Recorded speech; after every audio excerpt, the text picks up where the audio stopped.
Hi, hello po sa inyong lahat. Isang masigla at mapagpalang araw ho sa inyo. Kamusta na ho kayo? Sana ho ay nasa mabuti kayong kalagayan saan man ho kayo naroroon. Nagbabalik hong muli ang Eric's Vlog para po sa isa na naman hong makabuluhang video ang ating hong pag-uusapan ho ngayong araw na ito. So, ngayon hong araw na ito ay pag-usapan ho natin itong isa ho sa mga executive order nitong bagong kauupo lang ho na mayor ng City of Manila. Ito hong si Mayor Isko Moreno Dumagoso. Dahil ho nung pagkaupo niya ho ay naglabas ho siya ng 20 executive order at isa ho dyan na kanya hong pinalabas at inimplement na ho ay itong curfew hours ho na ibinabalik ho muli doon ho sa City of Manila. Ito ho nga Executive Order number 2 na inilabas ho nitong si Mayor Isko Moreno Dumagoso ay ito ho yung tinatawag na protection hours na ini-implement ho para doon ho sa curfew ng mga bata hong nasa lansangan pa mula 18 years old pababa. So, ibig sabihin ho, yung mga bata ho sa City of Manila na minor de edad. Ito hong curfew hours na pinapatupad ho ngayon sa City of Manila. Ito hong bagong kaupo hong mayor na si Mayor Isko Moreno Dumagoso.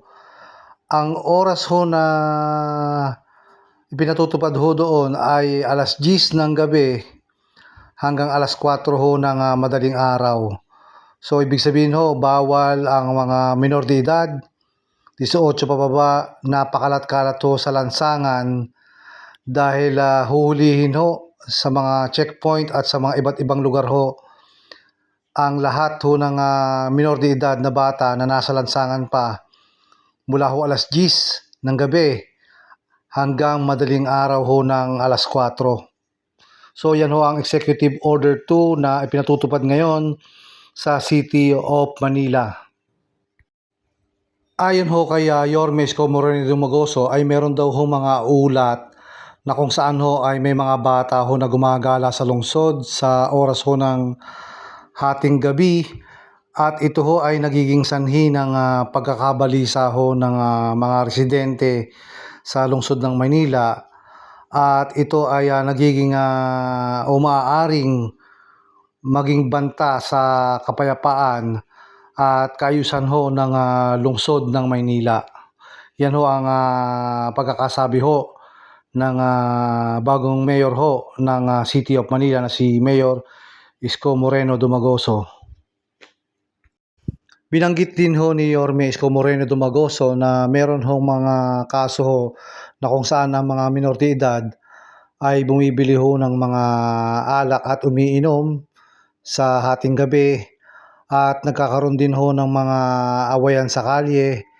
Meron din ho pang-aabuso sa illegal na droga at meron din ho nga maliliit na krimen tulad ho ng mga pagnanakaw na nangyayari doon ho sa lungsod ng Maynila.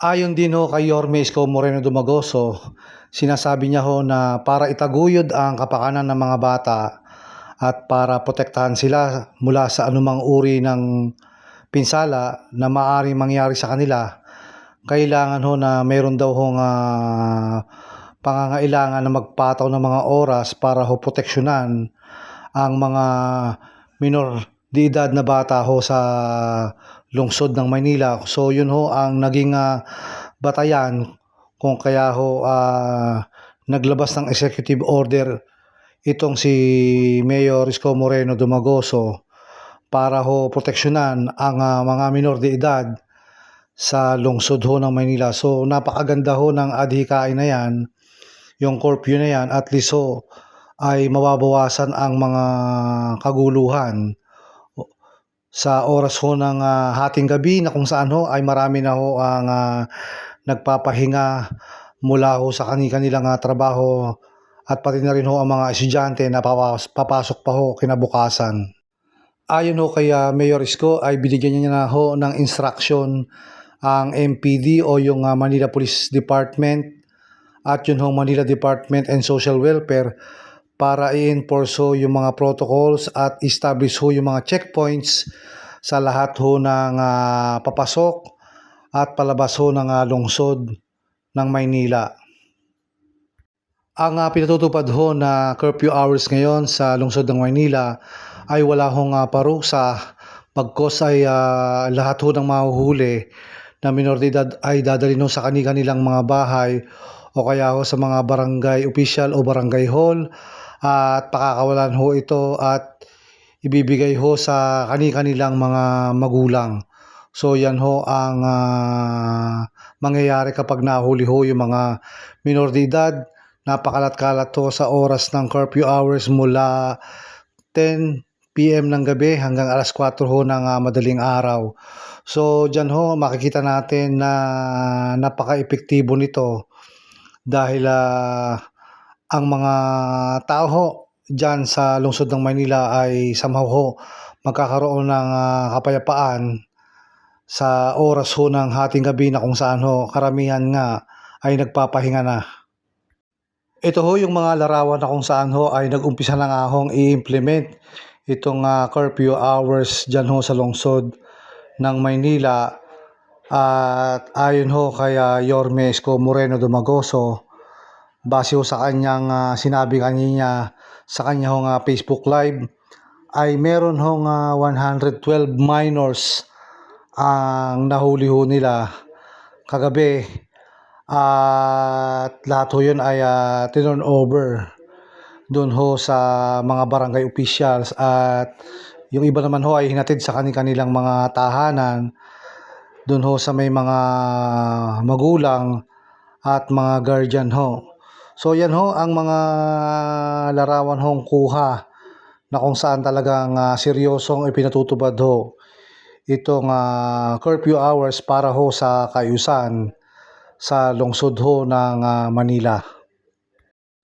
So yun ho ang tungkol sa curfew hours na ipinatutupad ho itong kauupo lang ho na bagong mayor ng lungsod ng Maynila na si Isko Moreno.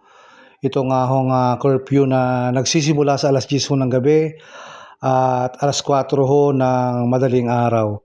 So napakalaking tulong ito sa tingin ko para ho sa kapanatagan ng oras ho ng gabi dyan ho sa lungsod ng Maynila dahil wala na hong maririnig na maiingay na mga minor de edad na nakakagulo ho sa katahimikan ng gabi, lalong-lalo na ho marami na ho ang nagpapahinga lalo na po sa oras ng hating gabi doon ho sa lungsod ng Maynila. So hanggang dito na lang po muna ang ating vlog. Yan ho, ikwento ko lang itong nangyayari hong curfew hours na ipinatutupad ni Yorme Isko Moreno Dumagoso dyan ho sa lungsod ng Maynila.